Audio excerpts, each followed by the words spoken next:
Welcome to our podcast, Inspiring Living, with me, Mark Candelaria. I am an architect, blogger, traveler, chef, father, and husband. I'm the founder and now partner of a fabulous 25-person architecture firm specializing in high-end residential architecture, designing amazing homes across the country.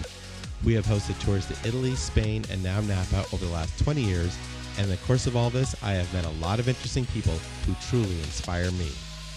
Our podcast is about all the opportunities that are right there in front of us to inspiring living.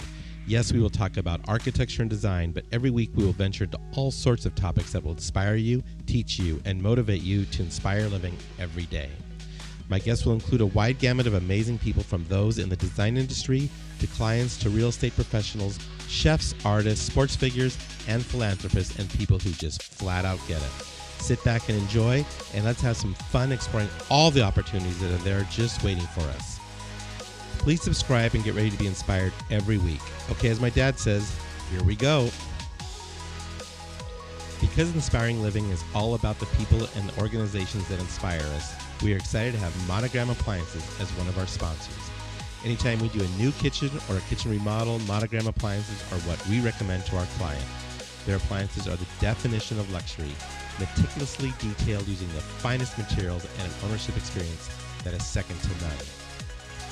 This is how Monogram is always thinking ahead and inspiring and elevating the kitchen experience. Because at Monogram, they don't just elevate one thing, they elevate everything. Well, good morning, everybody. It's Monday, March 23rd, and pretty wild times out there. I'm sure everybody hunkered down for the weekend, and I think we're going to have to keep hunkering down. I want to thank my team who has done a great job with all of this. They're working so hard, and we are in our third week of already working virtually from home. We've had several go-to meetings with clients and actually met with several new clients last week for new homes or remodels, so I'm hoping this week keeps that going. But everybody's doing a great job. The clients have all had a great attitude, and I think we're all just trying to do our best to get through this situation. We are preparing for this virus and the economic fallout as best we can at Candelaria Design, with a number of internal contingency plans so that we can keep our services up to our standards and keep all of our projects moving forward. And that's what we're trying to do, is just constantly look forward and prepare, and in some cases, prepare for the worst case scenario, hoping it won't happen. But in the event it does, you're ready for it. So the market's just opened, and what I'm sure will be a wild week based on how the first 50 minutes have been swinging. And we are waiting on Congress again to get something done to help Main Street. And so I am hoping they can put the bipartisanship aside and get this done. I mean, how that all shakes out, I guess we will have to see. And that's why I love these podcasts, as it will be interesting to look back and see where this path will take us. Okay, so speaking of paths, last week Isabel and I went on an 8-mile hike in the Superstition Wilderness, and the two of us were comparing that hike to what we are facing now, a long hike that is going to mostly be uphill. When we started the hike, I kind of looked up the mountain, and it was pretty daunting. I'm like, man, I hope we can make this, because we've been hiking some, but not a lot. And 8 miles is nothing to, shake a stick at. And so a lot of everything that we do is mental. And so when I looked at that mountain, I'm like, oh my God, I just don't know if we're going to make this or not. But then I told my mind, let's just focus on one step at a time, and let's just get through each step, and let's just make progress as we go, and not focus on the whole mountain. Because if I can accomplish each step and keep moving and do so in a positive manner, I will conquer the mountain. And sure enough, we both did. We were tired and everything, but it wasn't as big of a struggle as I thought when I initially saw the whole mountain. Just take a step at a time and find the joy at each step. It's right there. You just have to look for it. So I know everybody's talking about science and finding the solution, and yes, that is part of the solution. The other part is the spiritual side of this. Take time to meditate and to pray and connect with your higher spirit. I firmly believe it's going to take science and spirit to get us through this. We can all do the spiritual side, and I encourage you to take some time to do this. I think you'll see the rewards for sure, versus, dedicating so much time and energy to worry and fear. take some time to meditate, gather yourself, think, focus, bring clarity, and I think you'll appreciate it down the road. So another thing, we'll add some story notes. There's a great podcast by Mike Dillard where he interviewed a doctor about, basically strengthening your immunity system. And she has some great tips on things that you can do to do that. And that's another part of the whole equation is just, getting some exercise, taking care of yourself, being strong, and it surely doesn't hurt, that's for sure. As I was hiking the other day, I heard a great quote by, of course, Mahatma Gandhi. And it was, I cried because I had no shoes. Then I saw someone with no feet. So our situation is tough, but there's always someone who has it a lot tougher than you. So keep that perspective. I mean, it's easy to get focused in on our own problems, but if you take that energy and focus it on others who are less fortunate than you, I think it takes you away from the worry. It takes you away from the fear. It puts you in a different perspective. And there's plenty of ways we can all help out through the situation, even isolated at home. So be focused more with your mind on how you can help than woe's me. I mean, I think it's just so easy to get caught up into that cycle, and that cycle leads to nowhere. It leads to no solutions. Okay, so we are all in a rough situation. I cannot think of a better guest today to deal with being relentless than Mr. Relentless himself, my good friend, builder and athlete extraordinary, Jim Steg of Steg Custom Homes. This podcast is uplifting, positive, and will inspire you to get through anything. So it's perfect timing. So let's do it. Here we go. Okay, today I have a good, long-standing friend, builder, motivator, and amazing athlete in person, Jim Steg of Steg Custom Homes. Welcome, buddy. Hey, I am honored to be here, my It's man. good to have you back here. Now, I understand this is about 10:30, quarter to 11. That's almost 11 o'clock in the morning now, but we're here in Phoenix at my house. I'm looking out at Camelback Mountain where I see you are up early in the morning, sometimes around 4 o'clock in the morning, flashing your flashlight at me. That's right. Right? Yeah. And I'm sitting down here having a glass of wine at 6 o'clock in the morning and watching you up on the mountain. Why doesn't that surprise me? No, it's actually a cup of coffee. I'm not that bad. I know. So, but this morning you were up in Sedona. You just buzzed yourself down here. Yeah. I actually had some meetings yesterday. I went up yesterday evening and had some bids to get out. And then this morning woke up with the pups. Yeah. Took the pups up to Bear Mountain Trail, double Camelback. Double It's Camelback. 2.5 miles up. 2,129 feet this morning. Did it an hour and 37 minutes. Wow, And it was good for you. Waterfalls everywhere. Yeah, it was it's raining. post-rainfall. Was it still raining? Oh yeah, it was raining. We were Wow. up in the clouds too. It That's was so really cool. really nice. It's one of the mountains that we're going to do. The last one in Sedona for the 11 Summits. Oh, let's talk about the 11 Summits. Yeah. Tell me about that. 11 Summits. It is 11 Summits is a program that we put together last year. Me and a buddy of mine 3 years back. We just, every 90 days I'll take something physical and put a goal out there. And the physical and mental and spiritual, and then with my business and family, and I'll put something out there and something a little crazy. And so what we did was me and Eddie Aguilar up in Flagstaff, good friend of mine. Yep. We went up and did the Fearsome 4, which is not a whole lot of people can get that done under 24 hours. And it was 31 miles, 10,000 feet at about an average of 9,000 feet up there. So we got done with that, and then we started talking. I go, you know what? I did the Phoenix. I did the 7 summits in Phoenix. I go, why don't we do 4 up there, flag back to back down here, and no sleep, and just go ahead and do it. Well, I had a remodel in Desert Ridge, and a client of mine, Kim Ferraro, she's like, hey, I've been watching you. You guys are crazy. You guys work out all the time. She goes, you ever thought about philanthropy and maybe using your mind and body to help somebody in need? right? And I said, I was thinking about a charity, but, what do you got in mind? She goes, well, I volunteer for CASA up in Colorado. So long story short, I flew up there, bam. Okay, so tell us about CASA. What does CASA stand for? Court-appointed special advocates. There's over 400,000 kids across the United States that need help.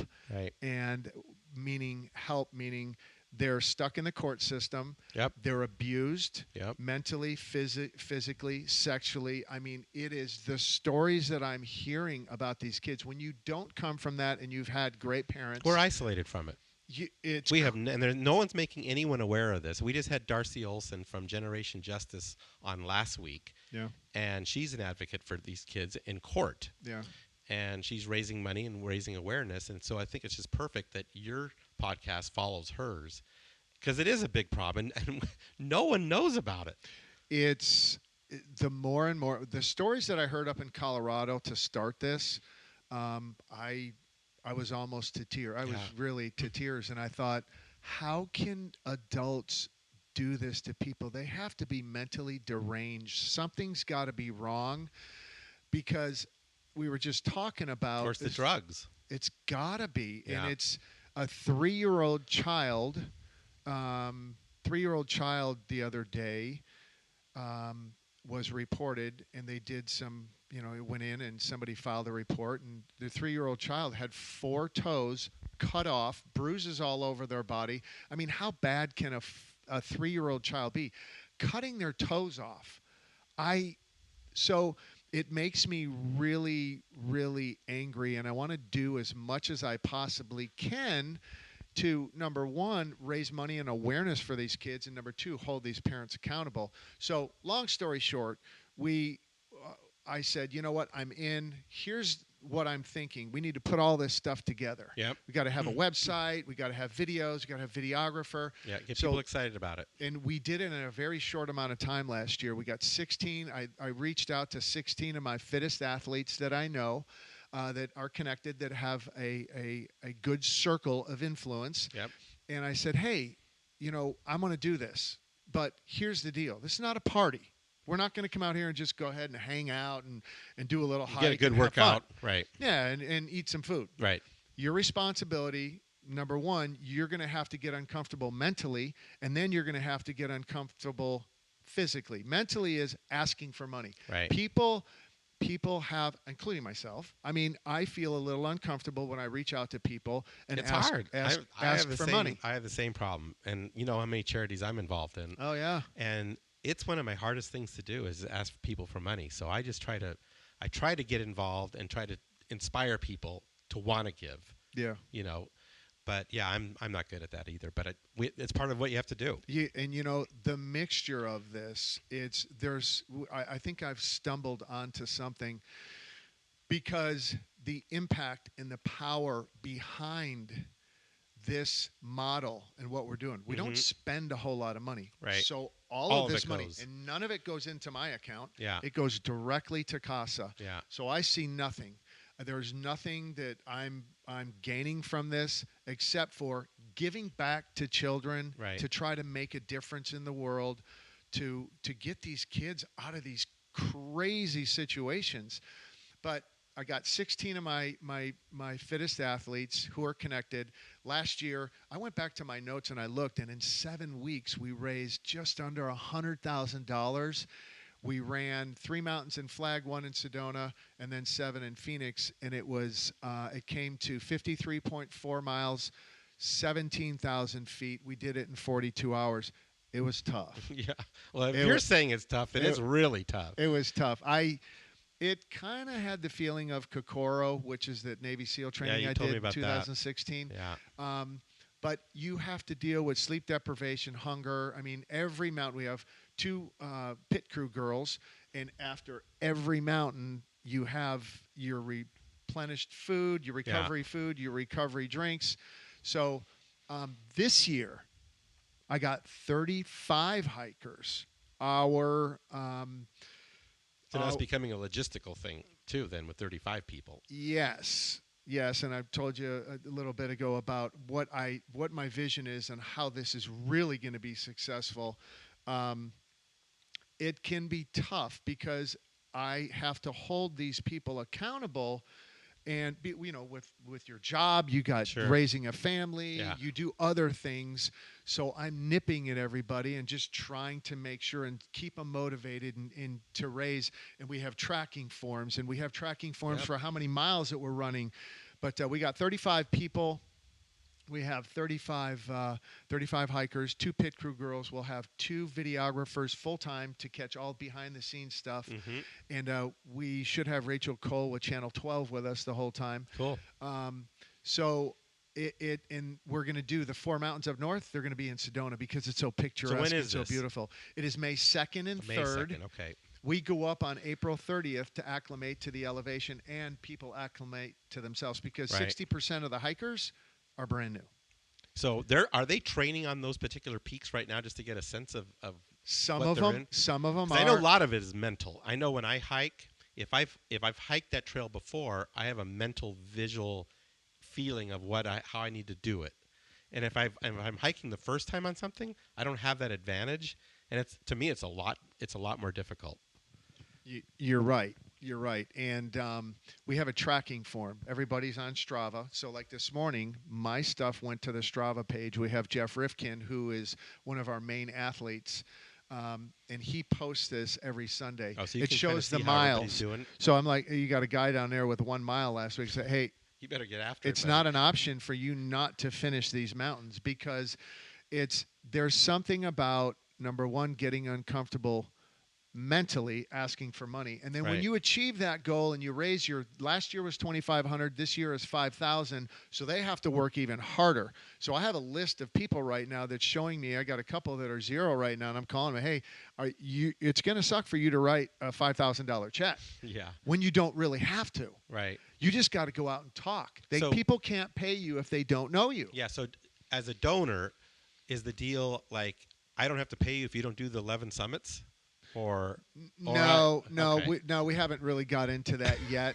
No, we haven't really got into that yet. But, So like I made a donation. We don't have to talk about how much it was, but yeah. Basically I wrote you the check, and you guys are going to climb the mountains. I'm going to go, yeah, that's awesome. I love it. I'm glad you guys did it. It's fun to watch. Yeah.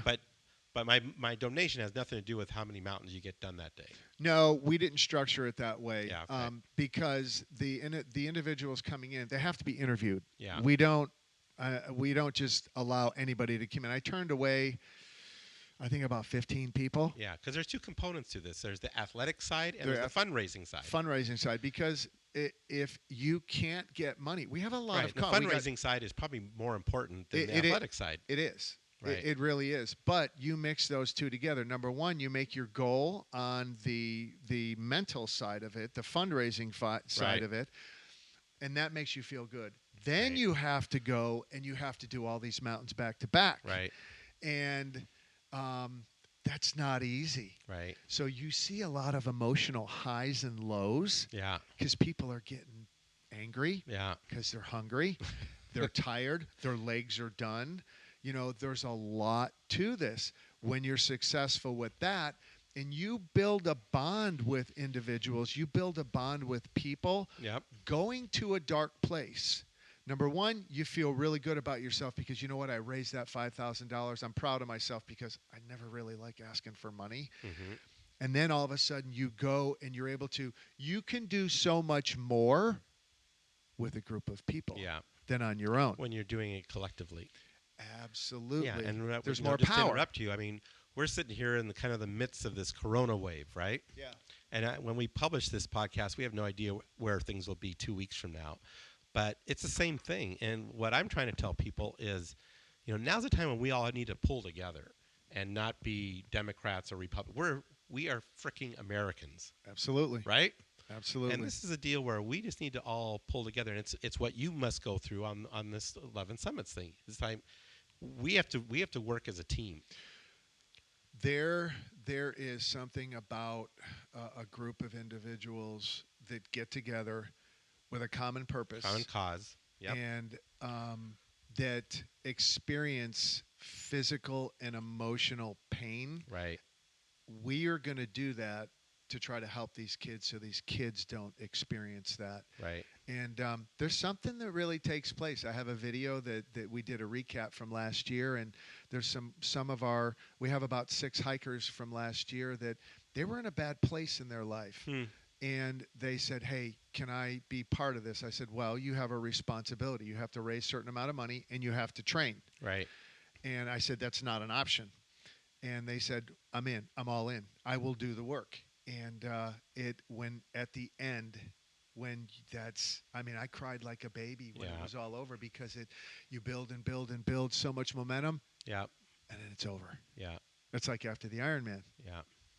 It's like, oh, okay, what's my next one? Right. So then it's like at Tuesday when it was over, we returned the vans. It was like, holy cow, I can't wait till next year. So it's growing. It's cool. But we'll have to redirect it a little bit. It's really, really powerful right now. So when you guys are up in Flagstaff, you start there. We're going to start in Sedona. Oh, you start in Sedona. We're going to do 4 mountains in Sedona because it's so beautiful, and we have videographers with us full time. Okay, so it's 4 in Sedona and 7 here in Phoenix. Yes. So when you start, is it on a Saturday or a Sunday, or what do you do? Friday night, midnight. Okay. Wow. We have an itinerary. Jeff Rifkin, he's the individual that sets all this up. I have a bunch of people that are running the website, running the tracking forms, running the videos. It's a production. So when you finish, let's just take you as an example, because you're in great shape and I know what you do. Let's just say you do the first 4 events or mountains or whatever they are in Sedona. Then you go to Phoenix. Do you go by yourself, or do you have to wait for everyone else to get finished, and then you all go down there together? No, we have vans. Okay. So we have 35 hikers. We have 2 pit crew girls. We have 2 videographers. Yep. We have 4 vans, 4 12-person vans. We have drivers for each. We have medical support. Yep. And we have another driver that drives another vehicle, so we don't have to carry our clothes and our gear bags with us in those vans. We can spread out. Yeah. So you wait for maybe 3 or 4 of you and then go down, or do the vans just keep going back and forth? We start together and we finish together. We don't leave that mountain until everybody's done. Gotcha. That's the importance of making sure that we are tracking people and they are putting in the miles. Yeah, because I could see someone really falling behind. You guys are just sitting there waiting and waiting. We can't, and that happened last year. We had that happen last year with my nephew Kyle. He just didn't put in younger guy didn't put in enough work. He didn't put in the amount of work that he needed to, and he had an injury coming into Phoenix. We did our first mountain in Phoenix, Dobbins Point, and he had an injury and he couldn't finish it out. So it's all about doing the work when it comes to raising the money and doing the work physically. When you're able to connect those two at the end, I'm telling you, Mark, I get chills thinking about it, because it's so powerful what you've done for these kids. Right. And what you've done for yourself. You've went outside of your comfort zone and asked for money, and you've trained along with all the other things that you got to do. And a lot of times I'll go back and I'll have a couple of individuals to say, I don't really have enough time. You don't work harder. You don't work more than I do. Right. Guaranteed. Yeah. Guaranteed. The shit that I got on my plate, guaranteed. Yeah. So it can be done. It can be done. No, we all know how that works for sure. Commitment. So now let's go back. Let's recap how we met. Do you remember how we met? Yes. Tell that story. I do. Back in, I think it was 2005. Was it? Okay. I couldn't remember exactly when it was. That sounds about right. I think about 2004, 2005. Yep. Economy was rocking and rolling. We were rocking and rolling, weren't we? Oh, man. We were making There was no end. Yeah, it was a good time. Yeah. And we've been in good times again. Oh, yeah. Absolutely. You see where things are kind of bouncing around again now. It's like, ooh, boy, here we go again. Here comes that rodeo. I know. Yep. Yeah. So 2005. 2005, and I had a piece of property, and I bought a piece of property, and I wanted to build. What I was doing is I built my first home in 1997, bought the land in 95, 3 acres, built us a little country home. That's when I rodeoed. Yep. I had bulls on the property. I had cows. I had horses. I had chickens, and it was a great place to raise my daughters, Riley and Kayla. Yeah. And so that was fun. Then I left UPS in 2002, moved forward, and I started building homes, and then selling them, building homes and then selling them. And it was what I did was, and then I was like, you know what? I built 3 homes at that time. And then my building business started to take off. And I said, yeah, okay. I heard a lot about you. Yep, and you were on the West Valley. Yeah. And so what I did was we came in and we sat down and we chatted for a little bit, and you talked about getting together and drinking some wine. And I thought, you know what? I like this guy. So that's where it took place. And you did our plans. We were going to build a really big, beautiful home in Verrado. Verrado, yep. And beautiful. I think it was 6,800 square Something foot like ranch that. hacienda. Yeah, good size for Verrado. You and Jeff Kramer put that together. Unbelievable. I still got the model up in my office. And hopefully we'll be able to build this. Yeah, you never know. Chris Morrison, I think he's going to market that on Camelback Road. So, you never know. Exactly. But I think that's how we met. And then it's kind of gone from there. We've done, 4 or 5 projects together? Some pretty wonderful people that we've had the opportunity to work for, right? Absolutely. People we've really connected with. Yeah. So, and I know we did one with Isabel and her crew that the 3 of us all worked together. So that was with very special people. Yeah. So that's pretty cool. So anyway, where are you from originally? Illinois. We moved here in 1979. When I was 14, I was a freshman in high school. Right after football season, we moved out to Arizona. My dad was a builder back in Illinois. Okay. And he just got tired of the winters. Wind chill factor, 60 below. He's like, I'm done with that. I'm done. I'm out. So where'd you go to high school out here? I went to Peoria High School. Okay. Yeah. That's cool. So were you an athlete then? Oh, yeah. I've been an athlete my your whole life. Then Yeah. how'd you get in the rodeo thing? When I was working at UPS, I had an individual by the name of Bobby Williams. He was one of my loaders and got into talking to him. So I would go in and introduce. I want to get to know all of my people. I had over 350 people working for me. I wanted to get to know each individual. So I'd go into each trailer as the hub manager. I'd go into each trailer and I would talk to the individuals. And he said, yeah. I go, what do you do for fun? He goes, well, I ride bulls. I go, really? He goes, yeah, you ought to try it sometime. Bam, that was it. I rode one, and then next thing you know, I got him in my backyard. So how long did you do that? 9 years. 9 years you were a bull rider. Dude, that's crazy. That's hard on the body, isn't it? Yeah, just for fun. I just had fun. I got a bunch of friends. These are the big Brahma bulls, right?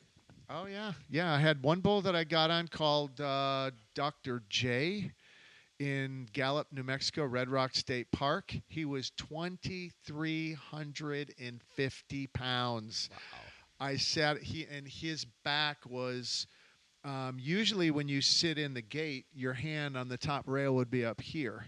He was so tall that my hand sitting on his back was right there. Wow.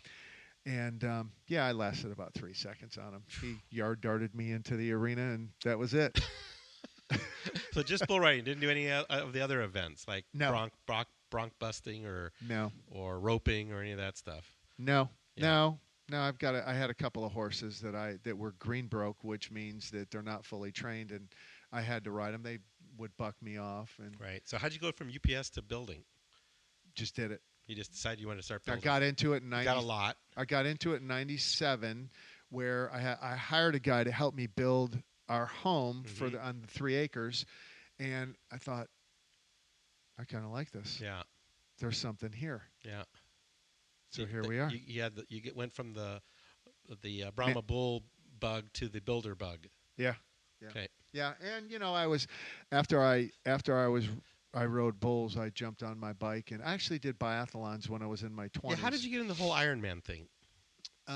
Just did it. Was it after? Were you doing the Ironman at the same time you're doing the bull riding? No. So you went from bull riding to Ironman. Yeah. 2000. I rode bulls from 1992 to 2001. Started riding bulls I rode bulls from 92 to 2001, and then I did Ironman from 2001 to 2010. 2010. I did over 100. So, but how did you make that switch? You just one day wake up and go, okay, I'm ready to do Ironman now. Or did someone introduce you to it, or how'd you hear about it? How'd you know about it? Well, I did biathlons, running and biking, when I was younger, and I always wanted to incorporate the swim with it. And so I said, I was just watching it on TV. I thought, you know what, I'll try that. I like that. So what was your first one? Your first Ironman? Do you remember? Yeah, 2005 Arizona inaugural Ironman. Okay. 2005. That was Is that the one at the Tempe Town Lake? Yep. Yeah, and then I did 2008, which was a hot day, and I was in really good shape. I was pushing for a 10.5-hour Ironman, and it was hot. And that was here. It was here in Arizona. 2005 Arizona Ironman, 2008 Arizona Ironman. And then when did you do the one in Coeur d'Alene? 9 and 10. Oh, those I went up there and I stayed couldn't with remember you. when it was. Yeah.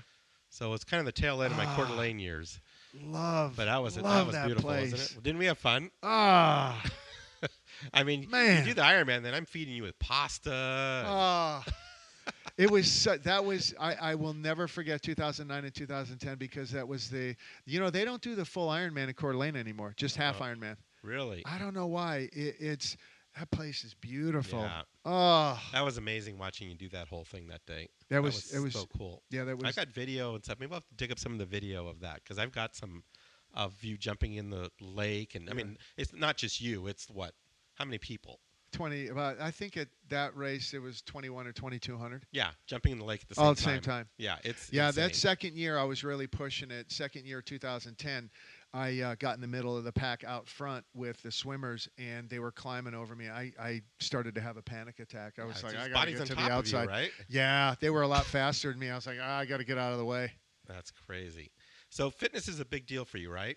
Oh, big time. Big time. That's, I think, my philosophy is everything starts with the physical. Right. I can't be mentally sharp if I'm not physically sharp. Right, and I think that's where a lot of people are missing it. I know I'm always trying to push myself on the physical side, and I need to do a hell of a lot more. But I notice the difference even when I just do a little bit. It makes a huge difference. Oh, and so to me, it's just like if I work it in, even if it's half hour or 15 minutes, it's better than nothing. Something, right? You got to do something. Yeah. And another element to that is you have to make sure that you're fueling your body with the proper fuel. Right. It's like you're trying to run a Ferrari on water. Right. It's not going to work. Right. Exactly. It's important. So we went through the 2008 crisis, right? Mm-hmm. We were flying high. We were rocking and rolling, and then that wave hit like the light. Someone just walked in the room and turned the lights off. I remember hearing a silence. Yeah. Everything just. It's crazy, wasn't it? No planes. Yeah. No vehicles. Freeways weren't backed up. So how did you get through that period? I mean, it was tough, wasn't it? Yeah, it was tough. However, if you're a survivor, mm-hmm. you'll survive. And I remember that time. I remember bringing you over to a client of mine's house, and I remember at that time you said that you were designing water closets or mechanical closets. Water heater closets. Water heater closets. That's what I used to say, yeah. And we do everything. It doesn't matter from a mansion to a water heater closet. You know what? I got to the point where I have to survive. Yeah. I have a family to raise, and there's no quit in me. I'm not going to quit. Right. I'm not going to roll over. So, I mean, I was changing out dishwashers. Yeah. I was talking about that. I was repairing roofs. Yeah, whatever it took. Whatever it takes. Yep. Whatever it takes, baby. You got it. You have to survive. And I think that's where a lot of us nowadays, because it's the mentality that I see. A lot of us won't push as hard as we can. The bottom line is it's all about doing the work. It's getting it done. You have to. I listen to Conor McGregor all the time. And he is very inspirational. He lives out loud, and he's very inspirational to me. But there's a lot of people don't like him. But there's a reason why I like him is because he speaks the truth. Yeah. And he visualized where he wanted to go. Right. And it's all about hard work. It's what you put in the gym. And you have got to be willing. You have got to be willing to die for your cause. Yeah. And that's like when I went to Kokoro in 2016. That was the toughest thing that I've ever done. Talk about that real quick. That was Mark Devine is a retired Navy SEAL commander, and he had a program. He does still have a program. It's a 3-day of a 5-day Navy SEAL Hell Week. And it started Friday, July 22nd in Temecula, California at Vail Lake at 8:30 in the morning. And we did not stop until Sunday. No sleep, in the ocean all night, Friday night. You went to exhaustion. I mean, it was. You were hallucinating, you told me. Oh yeah, I was seeing custom homes in the mountains while we're walking up. I was hearing rattlesnakes. Me and the guy I'm building for up in Sedona, Rick Steele, we they asked that we got to the top. Long story short, we got to the top, and they told me and Rick, okay, you guys got to go back down because our group made it first. Right. This was a 10-mile straight up, 6,000 foot climb. We got to the top, and we were, and mind you, that climb alone, Mark, I lost 4 toenails. Because you got a 40-pound pack on your back. You're carrying a rifle, which is a PVC tube. It's a 10-pound PVC tube to simulate your rifle. We get to the top. They say, Steele, Steg, get your butts down there. You need to go pick up your other group. So me and Rick went down. This was the second night into this. We started to go down. I looked at him. He looked at me. He goes, you thinking what I'm thinking? I go, yeah, let's take a rest. So we went to lay down. We heard rattlesnakes. There's no rattlesnakes. It hurt more to rest than it did to keep moving. Yeah, interesting. You go to a place during that time, that program right there. We started with 18, finished with 13. The only people that didn't make it were the individuals, were the young guys. Huh. They were in their 20s. Yeah. So that was like I think Kokoro was like doing 3 Ironmans back to back, right, nonstop. Yeah. So what I always say to everybody is, I've been through several financial crises and recessions, and so it's easy to be successful and do your job when the economy's great. And what I always tell people is, let's see who survives when it gets tough. Let's see who makes it through that hike when you have to hike all night, and you don't know where the trail's going to end. You don't know when this financial thing's going to turn around. And every morning you wake up, it could be better, it could be worse. And what are you going to do? What are you going to do to put food on the table, especially when you have 2 kids? I had 3 kids. It's not easy.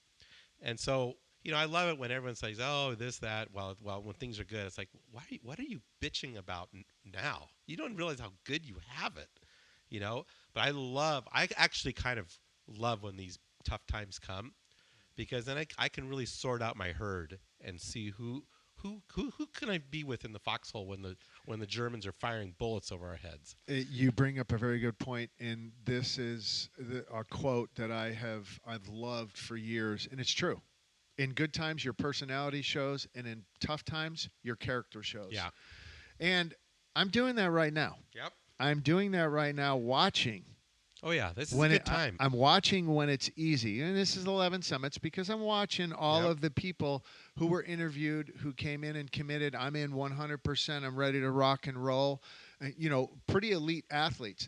But the pressure that we put on them and what we require and what we accept from them, I'm watching, and I'm kind of hinging. I'm putting my bets right now. You got to kind of simulate what is ultimately going to be facing them. Absolutely. And you can kind of watch now under simulation, if they're cracking, how they're going to be in the actual situation. And I've got a couple of individuals on our team that actually have been texting me saying, hey, I've been up 35 hours. I haven't slept. I'm like, perfect. That's what you need to be doing, man. Right? That's good training. Yeah. So you and your lovely bride, Teresa, have joined Isabel and I on our tour Italy in 2016. Remember that? Yes, sir. How did the 2 of you meet? She actually was working at UPS. Oh, so you guys met on the job. Yeah, we were fraternizing. We weren't supposed to. Could have got fired. But, yeah, that's where I met her. She was 18 at that time. Wow. What year was this now?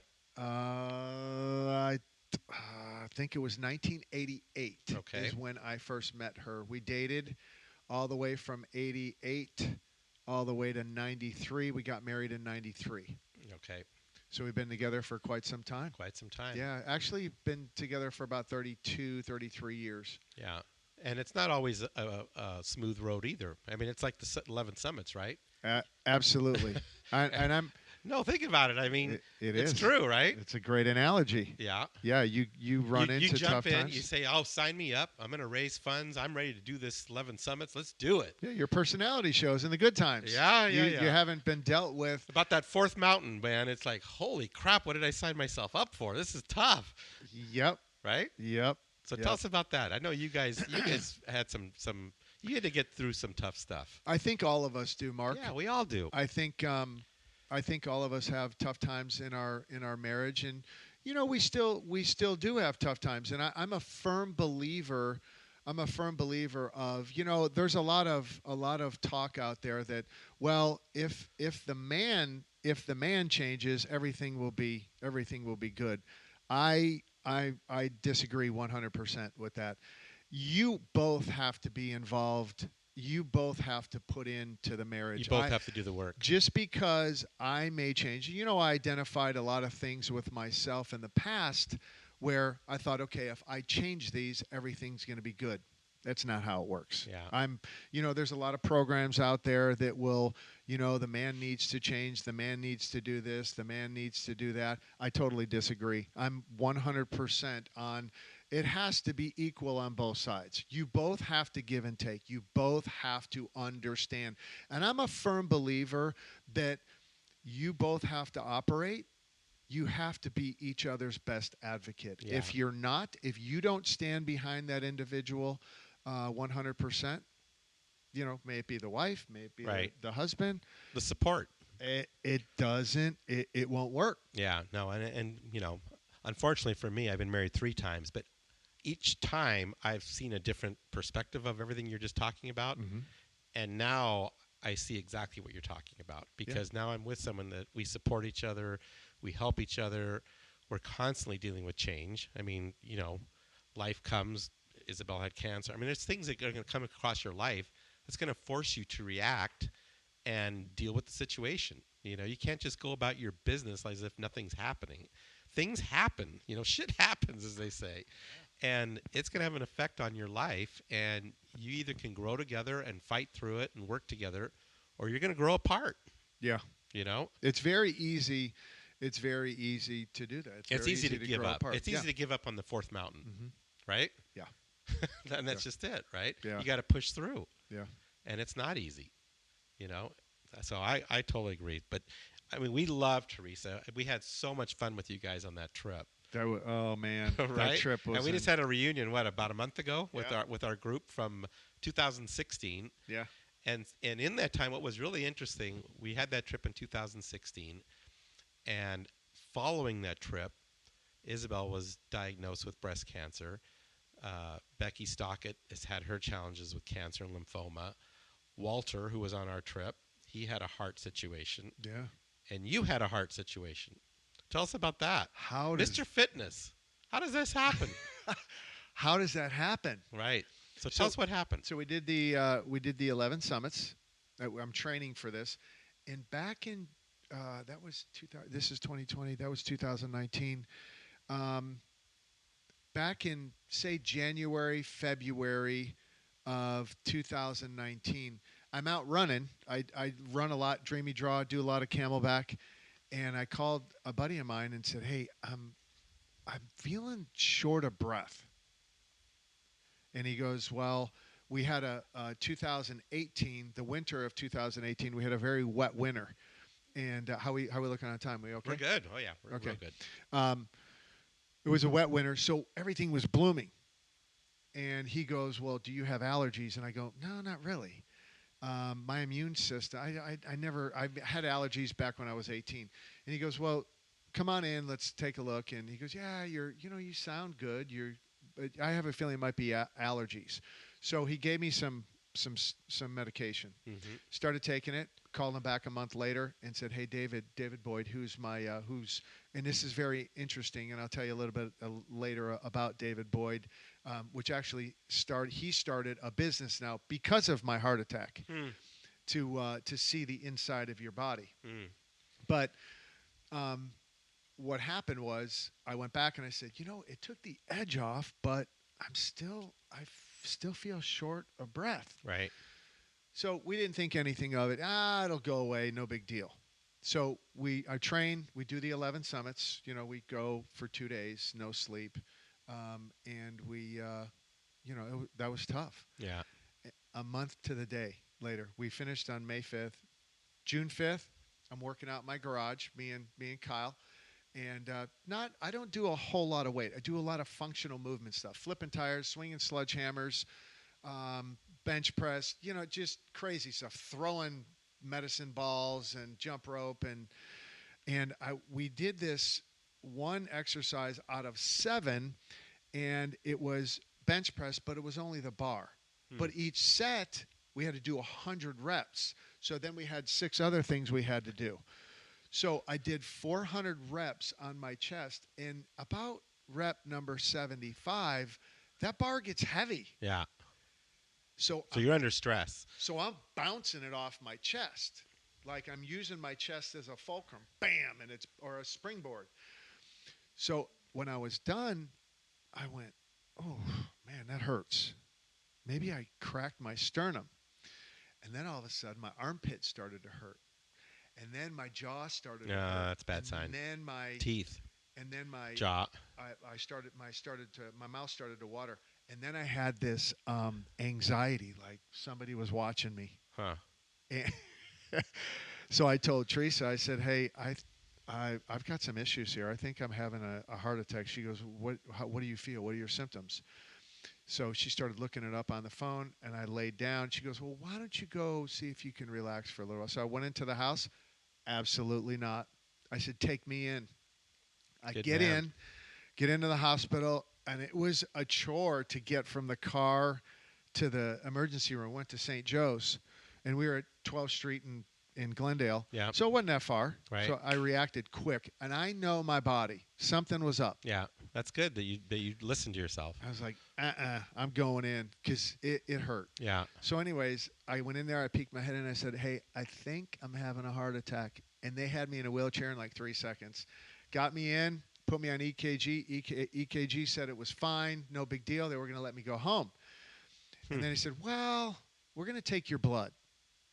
And they made me stay for a little while. I stayed for another 2 hours. And they put some nitroglycerin underneath my tongue. And then they took took my blood again. Your heart produces an enzyme called troponin when it's in distress. And that's how they gauge the severity of if you're having a heart attack. Yep.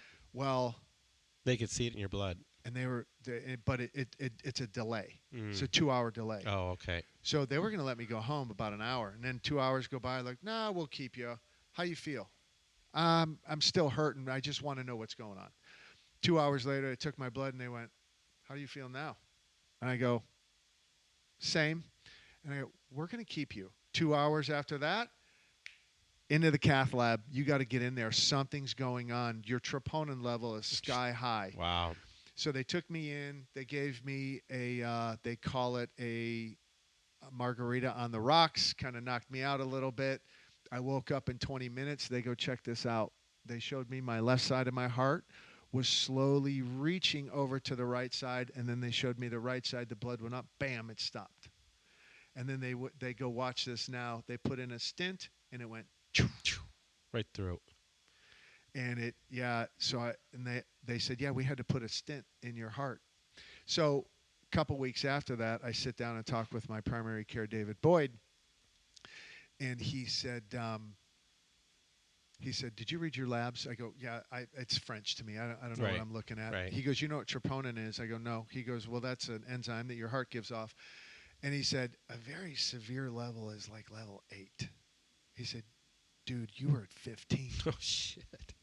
The doctor said, you are very fortunate that you took nutrition and fitness seriously. Otherwise, you would have been dead. Yeah. Anyone else would have been dead. That's crazy. Yeah. And I'm in great shape. So yep. I start doing all this research on plant-based diet, I remember all on that. meat. And I started to do... You know Dr. Gundy? Yeah. Yeah. I'll have to talk about that at some point with you. Yeah. Yeah. So I started to really dig into all that stuff, and it's not uncommon for elite athletes to fall over running through the forest. Yeah, no, I've heard of that.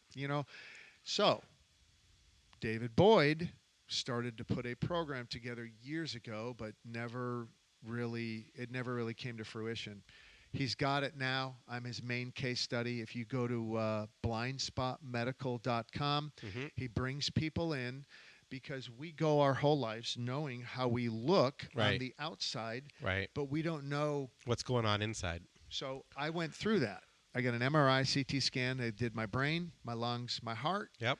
my spine, my stomach, and my prostate. and they looked at everything. Doctor, he's one of our drivers this year, is Frank Sabatelli. He's a cardiologist, and he looked at me. He goes, "The inside of your body looks like you're about 20 years old. What do you do?" And I told him. He goes, "No shit." He goes, and I fast. I fast once a month for 3 days, and so 3 days in a row. 3 days in a row, no food, just a little bit of coffee, and I think I'm doing pretty good when I fast. I miss one meal. Dang, I fasted hard today. I missed the whole freaking meal. Yeah. You go 3 days? 3 days, 72 hours. And I tell you, Mark, the science behind that. And I've read about it. Once you get past the 24 hours, there's something that takes place in your body. Your liver produces ketones. It's like a euphoric drug. I remember sitting in the meeting at your office with the Mileys when we signed the contract with them. And I don't know how we got onto it, but he said, I told him, it was a Wednesday. And I said, I haven't eaten since Sunday. And he looked at me and I remember that. How are you sitting here? I go, actually, I'm kind of fired up right now. I'm like, I feel like I'm on speed, because when your liver produces ketones, you're flying. And you're laser focused on, and it makes you feel so, and you sleep so solid. Yeah. There's so much science behind it. I'm really big into fasting, cold water treatments. Yep, I hear about that. Shower. I'm in the creek all the time up in Sedona, and the cold showers up in Sedona are cold showers. Yeah. Not like Phoenix. Yeah. And breathing. I do a lot of Wim Hof breathing, where I charge my body with oxygen. You were talking about oxygen with Isabel. Isabel's been doing. Yep. And O2 meditation. treatments. I do hot yoga 3 days a week just to keep my flexibility. And it helps with your mind, your focus. Oh, I'm telling you, those things that I'm doing up there now in Sedona is I'm trying to find the inner me right now. That's so cool. So you, in the midst of all this that you're doing, we got bull riding, Ironman, this your life, Kokoro, yeah. So in the midst of all that, you are still a home builder. And tell us about some of the projects you got going. I know we just finished Miley's, which you just mentioned. I think we got a cooking date set up, tentatively, from what I saw. Yes. Right? Yes, you do. Well, I think you're coming too. Absolutely. Yeah. So I know you got a great project in Sedona with my good friend Mike Higgins. Yes, Mike Higgins at Higgins Architecture. Yep. Did an amazing plan. My client, Rick and Regina Steele, who's a really good friend of mine, who I was just talking about that I did with Kokoro. I've trained with Rick quite a bit. He's done very well. He started up a company called Select Blinds, and he's in the process of selling it right now, and he's done very well with himself. And we've met each other, I think, back in early 2015, and became really good friends. And although he didn't hand me the project, I had to work for it. Right. He's a very good businessman, and he's a really good friend and an incredible athlete. He just did 7 marathons in 7 continents in 7 days. So how old are you? 54. And how old is Steele? 47. Okay. And just a great individual. So what we did was he came to me, and I picked out a handful, yourself included. Yep. I picked out a handful of architects, and he sat down and met with Higgins, and he said, I like him. I'm good here. So it's a 6,000 square foot home. It's on hillside. And right where Camelback Mountain is right there, that's Cathedral Rock. Yep. Nobody can build behind them. It drops off about 400 yards after that. So beautiful. It's unbelievable. One of the things I love about working with you or just watching you, as opposed to a lot of builders, and there's a couple out there that I'm working with now that are very good on social media, but you are definitely very good, and I love watching the progress of your steel. What do you call it? The steel experience. Steel experience. That's it. And so it's neat that you're kind of documenting the whole process from excavation. Actually, you are even showing some of the design work that you and Higgins were doing. Yeah. So the whole thing is being kind of documented as you go. Yeah. And I know you do a lot of videos every day. You're usually driving, or you're walking with Emma, your dog, and those are great. I love watching those, and they're motivational, right? Absolutely. I do that. I do that on a couple of different fronts. Number one, to help other people, because I'm just an average dude. I'm just an average guy. But the bottom line is, if you decide to do the work, and if you decide to eat right and live a healthy lifestyle, things fall in place. And that's why I like to mix the physical aspect of my life with my business. Right. I try to be the best version of myself for my clients. Sure. I just want to make sure that I'm being the best individual. In like running this morning, I did 2,100 feet, 2,129 feet, I think it was 4.59 miles. We did Bear Mountain. Waterfalls are coming down, and I pushed it hard. I did it an hour and 37 minutes, and I feel real. Like right now, I feel really, really good. My stomach feels tight. Yeah, I could feel your energy just as you walked in the door. I feel that's what does it for me. Yeah. And you know, and a lot of people out there might be stuck in a rut, and they're like, I don't want to do this. I'm overweight. It all starts with the first step, you know, and I'm not anybody special. I just work my ass off. Yeah. I work hard. You know, that's what I see too. And I'm constantly dealing with that. It's just as long as I take some time every day to do something for myself. Yeah. If it's a half hour of exercise, if it's 10 minutes of meditation, whatever. I just tell people, look, don't try to go run an Ironman. You know, don't even think about that. Just think about doing 10 minutes. Take 10 minutes and just get started. Just what you just said. Mm-hmm. Get the parked car moving. Okay. Mm-hmm.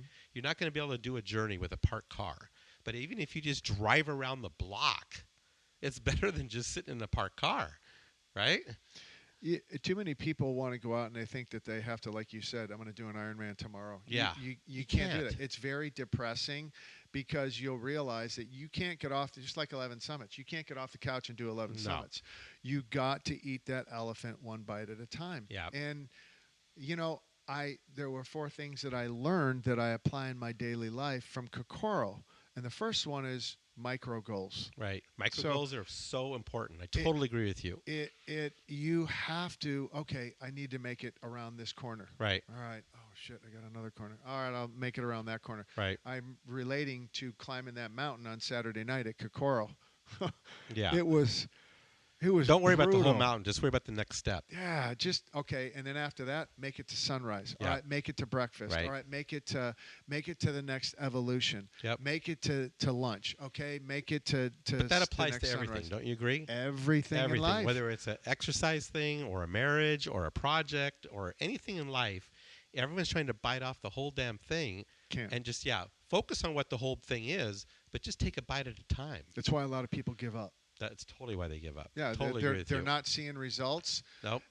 And I will agree. It's hard. Yeah. It really is. It's hard to see results when you're doing micro results too, because you're just doing little bits. But then when you look back a week later, a month later, a year later, and see how those micro results have added up, it's pretty freaking incredible, right? You're right. Right? Yeah. So just focus on the micro. I think you're totally correct on that. Yeah, and you have to have a big why too. Yeah. There's got to be a reason why you're doing it. Why you're passionate about it. Yeah.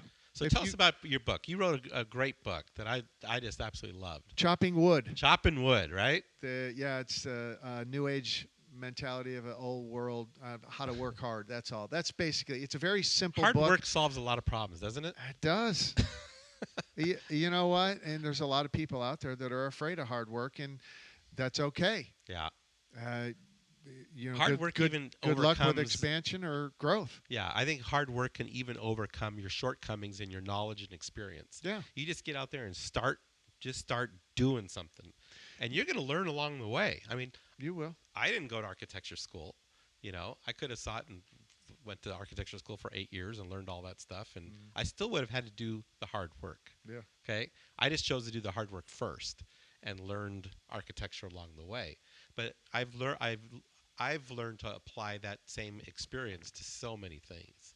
Yeah, you know? and that book is a very easy read, because it's the reason why I wrote it the way I did was I wanted to make it very simple, because it's very simple.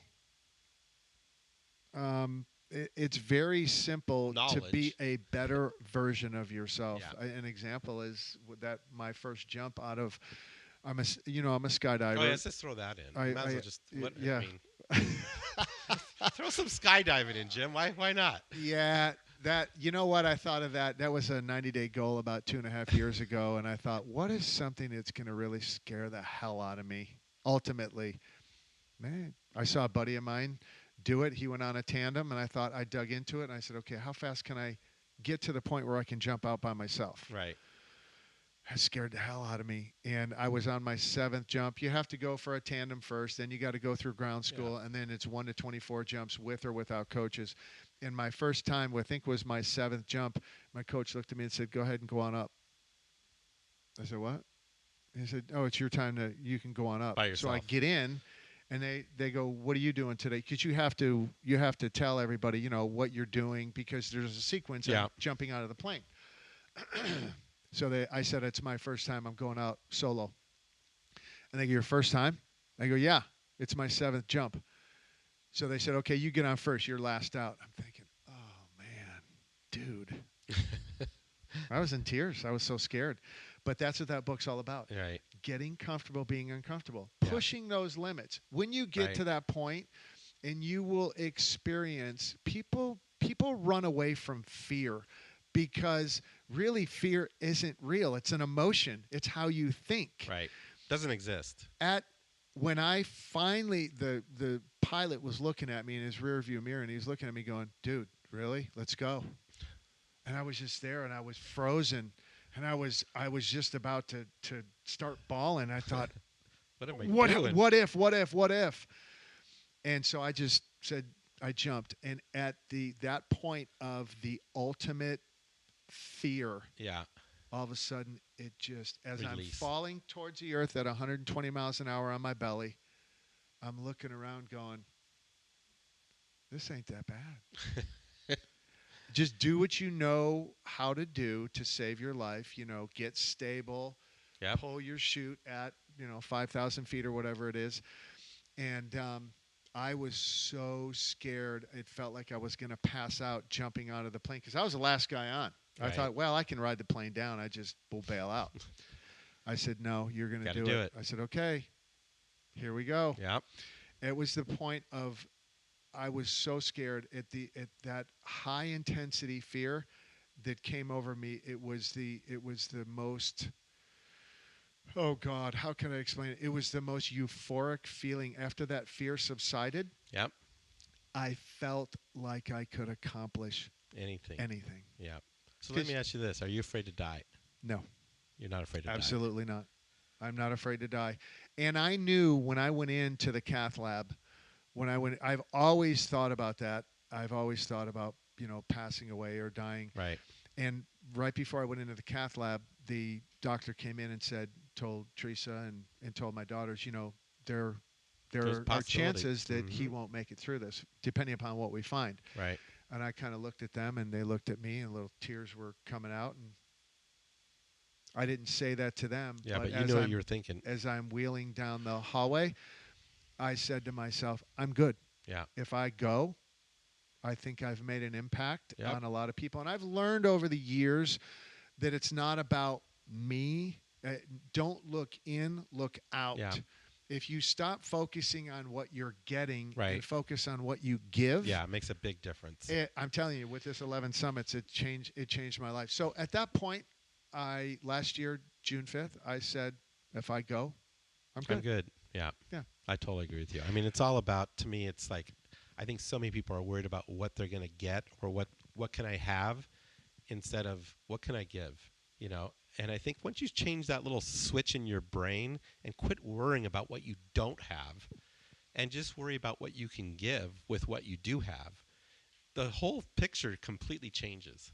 I think I'm a firm believer of, if you live your life without fear, if I'm not worried, if I don't live my life With like worry. I'm going to worry about dying, I attack things I gamify everything. I attack like 11 Summits. This will be successful. This is going to go nationwide. Yep. And I will make sure that happens. I will do everything in my power to be successful. It's like when the economy went upside down. I will do anything in my power to survive. Right. That's just my DNA. That's who I am. Where I got it from, I don't know. My real father left when I was born, so I've never met him, but I have a feeling he was a very special individual. Interesting. And it's just how I live my life. I'm not afraid to die. If I go tomorrow, I go tomorrow. Yep. I think I've impacted a lot of people. Oh, yeah, and for sure. As I move forward, I'm getting ready to start a program. Another program. I'm going to be starting a men's program up in Sedona. It's going to be called The Awakening. Nice. It's about finding your inner self. Yep. It's just a men's program. And it's about finding your inner self mentally, physically, spiritually, and emotionally. Awesome. And it's not about going out and working out hard. Yep. It's going to be that. We're going to push people to the limit physically, and we're going to teach people how to look inside and center yourself. So I think a lot of people don't take the time to do that. I think sometimes people are afraid of what they might find. I think that's what led me to a heart attack, because I'm going 1,000,000 miles an hour, and everyone had their opinion on why it happened. But I will tell you, I do believe there is not success without sacrifice, and you have to work hard. But there's a time where you have to pull those reins back and say, it's time to rest a little bit, relax. And I think I had so many jobs last year. I think that's what we're just all trying to grow the business and going crazy. You got to find the balance. You have to find that balance, Yep. and you have to understand who you are and why And you're here. listen to your soul. Absolutely. I'm Yep. totally, and there's no better place. Yeah. Oh, yeah. Than I Sedona. love Sedona. Yeah, that's Oh, a my great God. place. That's where Isabel and I love to go to our little enchantment spot. Yep. Just veg out for a couple days. It's so beautiful. Yeah. So how do we reach you, Jim? How do we find you? Jim, it's simple. My YouTube page is Jim. I have two YouTube pages: Jim Steg and Steg Custom Homes. Facebook, it's Jim Steg. Instagram, it's Steg Custom Homes. Yep. Steg.custom.homes. Yep. But it's either Jim Steg or Steg Custom And Homes. you're on there just about every day. Oh, yeah. You've got a little message to all of us, a little inspirational thing to fire us all up or make us reflect. I like a lot of the ones where you just have us reflect and take a moment to just sit and stop and go, I didn't think about that. I need to think about that a little bit. Yeah. So I like that you do that. So keep it up. Absolutely. And good luck on your 11 summits. We'll be following you. Yeah, that's going to be fun. I mean, we're 6.5 weeks out. Yep. So it's we're about $70,000 right now. The last couple of weeks, we've raised a lot of money. Good. And so no, it's fun. It's fun being able to give back. Yeah. Well, keep doing it. Keep giving. Thank you so much for being on this and taking the time to come all the way down to Sedona to make this recording. Thank you. Yeah, I appreciate you're the best. We've had a lot of fun. We've got a lot of fun things left to do in this world. Oh, absolutely. Yeah, this is just the beginning. This is the start for us. Right on, man. Right on. Good job, man. I want to say a big thank you to my good friends at Stockett Tile and Granite Company, where your project is our priority. The Stockett team, along with so many others, are coming really close to the finish line in our demonstration kitchen and our new expansion of our Candelaria design offices. I've had the pleasure of working with the Stockett team for nearly 40 years on some amazing projects, and trust me, they are the epitome of excellence when it comes to tile, marble, and granite work, bar none. Their skill and customer service is impeccable, and the bottom line is they are just good people. I have traveled with, dined with, and just had good times both personally and professionally with Dave Stockett and his lovely wife, Becky, and they are the best.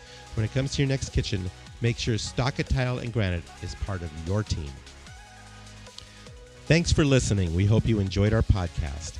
We encourage you to write a review, screenshot it, and share it with your friends. Please instant message it to me and follow us on Instagram and Facebook. We thank you for listening, and we look forward to sharing more insights to inspiring living next week.